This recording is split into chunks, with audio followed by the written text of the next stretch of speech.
Liverpool have lost 2 from 2. What's Arne Slot changed? Why isn't it working? That's what we're asking Jon Mackenzie. I'm Iain Macintosh. This is Football Fast No Faff. Let's go Route 1 in association with Jolson's. And more on them in a moment.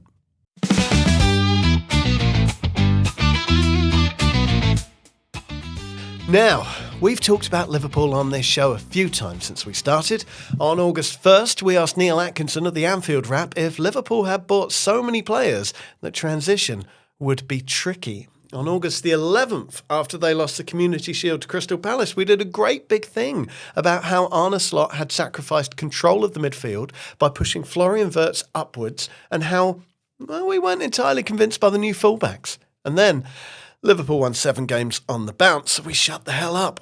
But oh look, 2 defeats on the bounce. Palace at the weekend and Galatasaray last night, and suddenly anyone who's anyone is talking about Klopp to Slot transitional difficulties and Wirtz's effect on midfield balance and those fullbacks and Mo Salah and Trent Alexander-Arnold.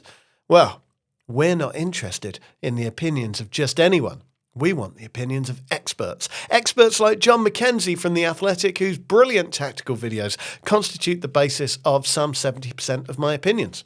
Jon, what exactly has Slot changed, and why isn't it working as well? Well, I think if we look back to last season and the way that people were talking about Arne Slot, it was very much the case that here's a guy who's come in and offered an important corrective to maybe some of the excesses of Jurgen Klopp's chaotic football. And what that looked like was making sure that he kept hold of Klopp's good qualities, but adding a level of deeper control in possession and then having this ability to do these tempo shifts where you could start introducing those Klopp ideas back into the game. And that approach really got the most out of the best players at Liverpool, Virgil van Dijk, Trent Alexander-Arnold and Mohamed Salah. But then you have this summer transfer window where you bring in all of these incredible players, and now the pressure is on for Slot to fit those players into his system. And I think you can break down the ensuing problems into 2 main groups. On the one hand, you're bringing in players who maybe don't suit the system as well. So I'm thinking you take out Trent Alexander-Arnold, who's a deep-lying playmaker, essentially, and you bring in Florian Wirtz, who's a final third high-touch facilitator. Those are very different profiles, and I don't think the creativity that Florian Wirtz offers really matches what Alexander-Arnold offers. You also bring in a couple of fullbacks who are more ball carriers, and that has a knock-on effect on what the wingers can do as well. And then you have this second problem of the pressure to make your expensive players work out, and so what you end up doing is prioritising them in your setup. And so trying to make the system work for Isak and Ekitike has arguably negatively impacted Salah's output this season. And then elsewhere, you've got players like Szoboszlai, McAllister, Jones. You're trying to make them fit around Wirtz, which not only is not working out for Wirtz, but it's also making these other players less effective than they were last season. And I think it's easy to make the argument that all we need here is more time for these players to learn how to play together. But I think there are deeper tactical problems at play here, and the question of how successful Liverpool are going to be this season hangs on how well Arne Slot can fix those problems.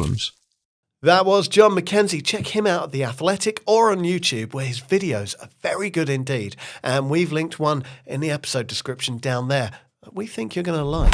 Starting a new business can be incredibly daunting. I've done it 3 times now. Still gives me the heebie-jeebies. However, my most recent venture, this one, was a lot less stressful, thanks to Jolson. They're a B Corp certified commercial law firm, which means they're committed to using their business as a force for good through their social and environmental performance, while also, being really, really good at what they do. From startup to exit and everything in between, they've worked with brands like Innocent, Proper, Addison Lee, Tenzing and Lucky Saint, to name just a few. Now, Jolson are offering 10 listeners of this podcast and this video a free legal consultation with one of their lawyers on issues relating to fundraising, IP, manufacturing, partnership agreements or employment issues. All you have to do is visit jolsonlaw.com/Route 1, it's all down there, and submit your request. Jolson guided us through company setup, investment, shareholder agreements, all the legal stuff that, quite frankly, terrifies me. So if you want stress-free expert legal advice for your business, check out www.jolsonlaw.com. They are proud sponsors of this week's Route 1 and next week's Route 1 as well, because we missed a few episodes with me being ill. You'll find all the details in the episode description. Among last night's more interesting results, Spurs needed a last-minute equaliser to avoid defeat in the Arctic Circle to Bodo/Glimt. Now, we did hint at something being amiss with Spurs yesterday. Vicario has made the second most saves in the Premier League, and the team has the highest G-XG in the league, which is to say, They've scored more goals than the data says they should have scored. It all suggests that Thomas Frank's side are winging it a bit right now. And Eintracht Frankfurt won 5-1 last week against Galatasaray. They lost 5-1 last night against Atletico Madrid, but this is not unusual for them. In fact, this season, there's been an average of 5.9 goals in every Eintracht Frankfurt match. They should put that on the advert for season tickets. In the Championship, it was mostly draws. 6 out of 8 fixtures ended all square. Honourable mention, though, to the unpaid volunteer workers in the Sheffield Wednesday squad who were only denied victory at Free Spending Birmingham by a 99th minute equaliser.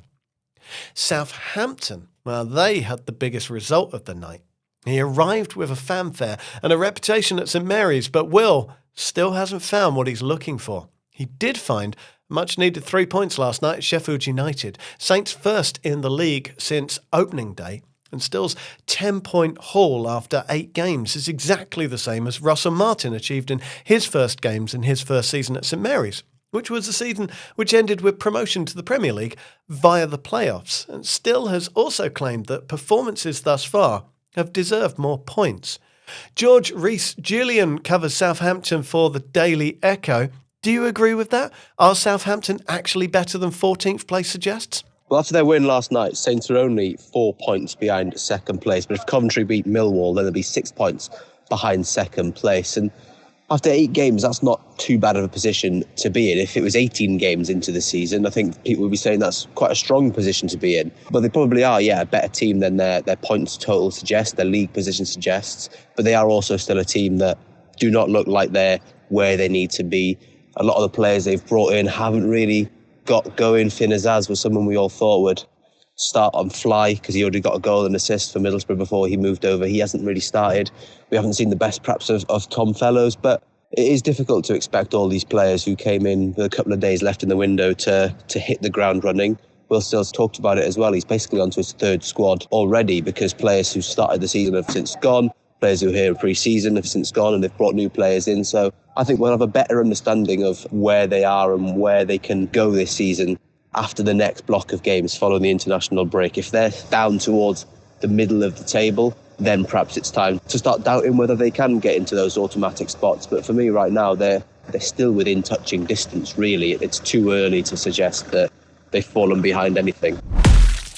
And thank you to George for recording that in a car full of journalists as they leave a service station. And you can follow George on Twitter to keep up to date with his Southampton coverage. There's a link in the episode description. We're all nerds here, I'm afraid, and we absolutely adore statistics, and we loved doing them yesterday so much that we're going to do it again. In fact, wild horses couldn't stop us from doing it a lot from now on. Let's have a look at what we've been able to find today in one of my favourite metrics. It's tackles and interceptions. It's a really nice way of highlighting the players doing the unfashionable dirty work out there. And last season, it drew my attention to the tremendous form of Fulham's Anthony Robinson and Crystal Palace's Daniel Munoz. And the top of this table is generally where Moise Caicedo lives, as it is today. He has the most tackles and interceptions of anyone in any team in any of the Big 5 leagues. In second place, though, and reflecting Villarreal's brilliant start to the season, their 3rd in La Liga, remember, is a young man by the name of Santiago Mourino. He actually leads the Big 5 for tackles alone, and he was on the books at Atletico Madrid at one point. He never played for them. I wonder what they make of him now. Also right up there in 7th in the Big 5 for tackles and interceptions, but joint 1st in the Premier League for tackles alone, is Tyrick Mitchell. What a season he's having. A little known fact about Tyrick Mitchell. He was initially on the books of Brentford, but they shut down their academy in 2016 as a response to the FA's EPPP initiative that they felt made youth development far less worthwhile. Well, Brentford launched a B team instead, and it's not been without its successes. Mitchell left the club and joined Palace for free. And one more on tackles. In the summer, you may recall that we gave you this snippet. The players with the top 3 tackles in the Premier League since the start of the 22-23 season were Moise Caicedo with 305, Idrissa Gueye with 303, and João Palhinha with 300, despite the fact that Palhinha had spent a season in Germany. Well, Palhinha's back, He's already overtaken Gay. He's currently third for the Premier League this season. He's also Spurs' joint second top goal scorer, just behind own goals. There's loads of football on TV tonight. You know where to find it. You don't?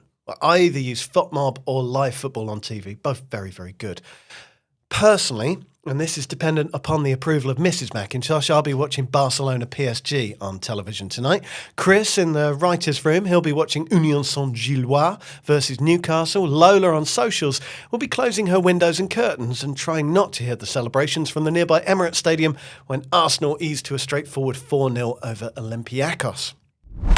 That was Route 1. It was football fast, no faff. It's here every weekday around about 3 p.m.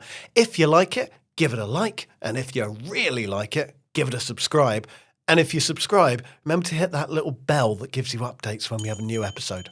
I've been Iain Macintosh. Your audio producer was Helena Fremantle. Your video editor was Deane Thrussell. Your video producer was Shaun Nickless. Chris Smith was in the writer's room. Lola, Katz, Roberts and Sophie Manners were on socials. We'll see you tomorrow.